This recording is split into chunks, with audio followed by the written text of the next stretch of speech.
I'm still shitting my pants over this.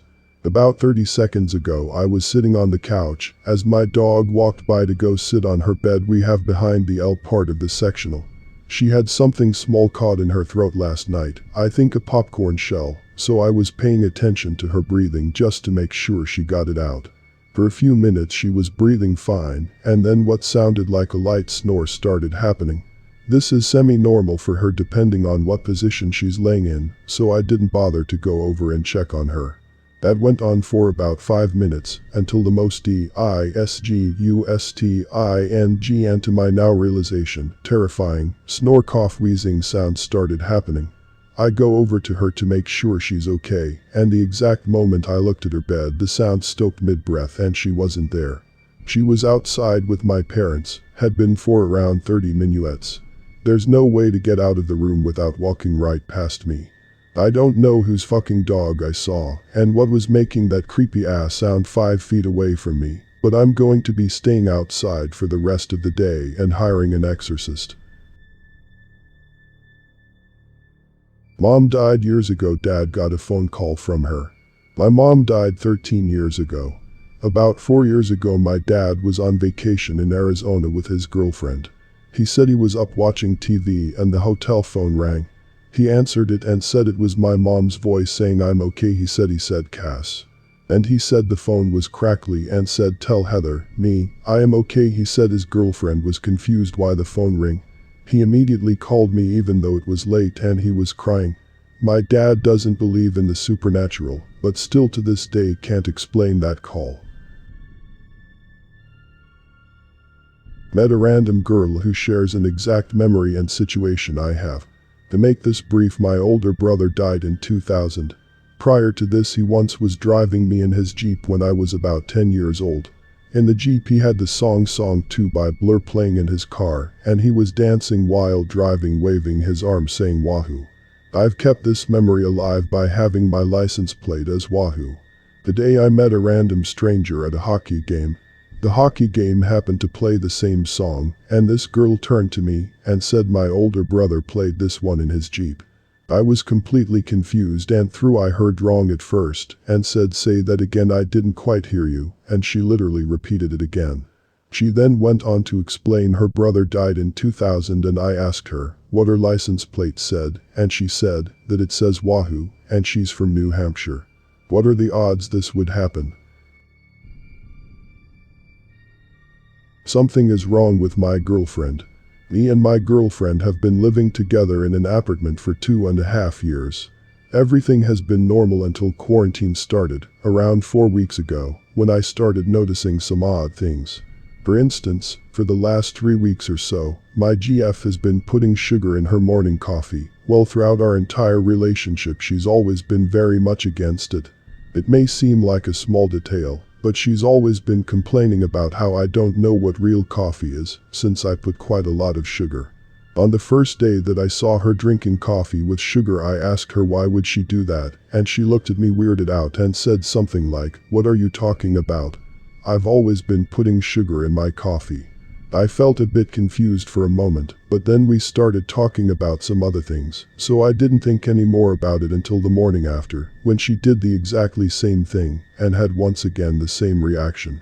Fast forward a few days and another odd thing happened.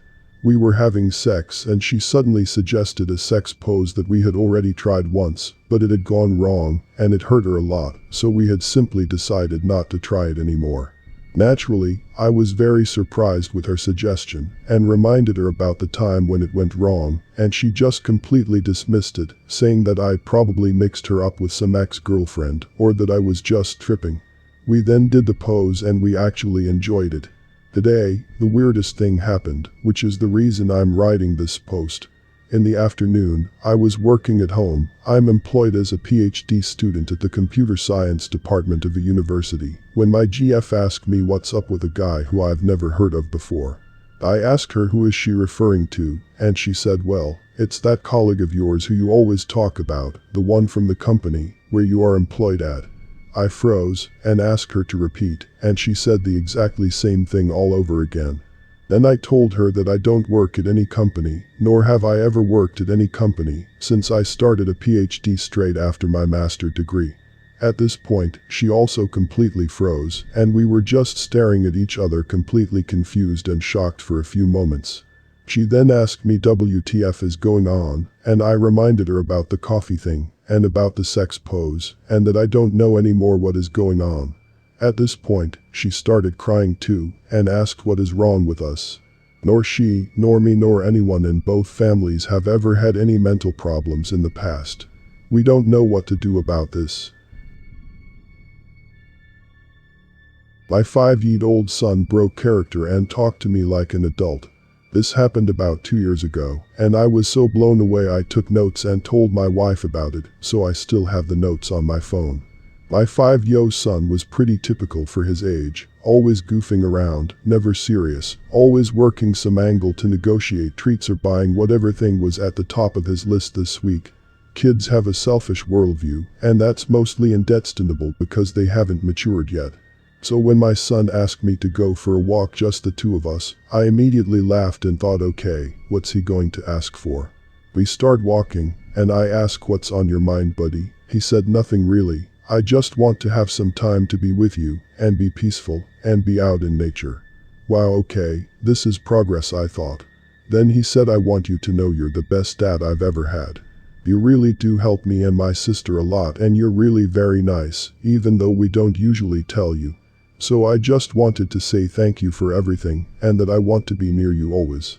By this point, the only reason I wasn't completely crying my eyes out is that I thought it was some kind of a joke, or lead up to ask for something. This was totally out of character, especially at this age. I managed to croak out something like, I'm really glad to hear that, and I love you very much. Then we just enjoyed the rest of the walk. It really felt like for a moment I was speaking to a soul who has had several lives. You're the best dad I've ever had, and wanted to speak directly to me instead of play the role of a child. I'm so glad it happened, and it's something I will never forget. Later he went right back to being the same old goofy kid that I love. I died last night, but I'm still here. So this actually happened last week. It just took me some time to come to terms with it. I got a phone call from my next-door neighbor late in the evening, asking if I can help him move a mattress into his upstairs. His mom is ill and has a big heavy sleep number bed. I of course ran over to help because they're great neighbors. I get over there and his friend, who is also a priest, was there to help. I helped them figure out how to separate the mattress from the bed, so we could fit it upstairs. We get it all moved up and back in place when my neighbor asks if I can help them move an armor upstairs too. I think nothing of it, and we pull it out of his travel trailer and start bringing it up the front stairs of his house. This is where I died. The front stairs are 11 steps. I was on the lower end of the armor about 6 steps up when my neighbor and his friend lose a handle on the armor, and it comes crashing down on me, and I fall backwards towards the pavement. I then wake up in my dining room to my phone ringing, and my wife asking me if I'm going to answer the phone. It's my neighbor asking me if I can help move a bed upstairs for his mom. I go over there and meet his priest friend again, as this has been the first time I met him. I say I can help with the bed, but I cannot help with the armor. My neighbor was like, how do you know about the armor? I then proceeded to tell them I'm pretty sure I just died. I spent the next hour talking with the priest. He had so many questions. My neighbor didn't believe it until I described the upstairs bedroom in perfect detail down to the metal mattress frame on the floor and the intricate headboard leaning against the wall, and I had never been upstairs in their house before. The priest asked me what I saw after I died. I told him I never actually died. Before it happened, I woke up at my dining room table. I was someone's glitch in the matrix. I went out, parked in front of a store, bought a 6-pack of water, and went to register an R2, paid with change. Half an hour later, I remembered I wouldn't be going out anytime soon again, so I decided to buy more water, and everything happened in the exact same order. I parked at the same spot, entered, bought a 6-pack, registered to as free, same girl working there. I even paid with same amount of change coins. She looked at me with a bit of horror and confusion, but couldn't see me smiling under my mask. Edit. First, thank you for gold and silver, dear Redditors. Second, I had no idea this small story of mine would blow up like this. It made my day, and hopefully yours too. Me and my daughter witnessed something surreal and unexplainable today. For a few weeks before this, while out driving, I've observed pedestrians standing at the traffic lights who will reach into their pocket and look at their phone as they're walking across the road when the light goes green.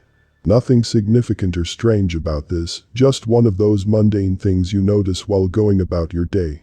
Today I was driving with my daughter and we stopped at a red light at a crossing, and there was a man standing there. Nothing out of the ordinary, denim jacket, black cap, glasses, around 6'2".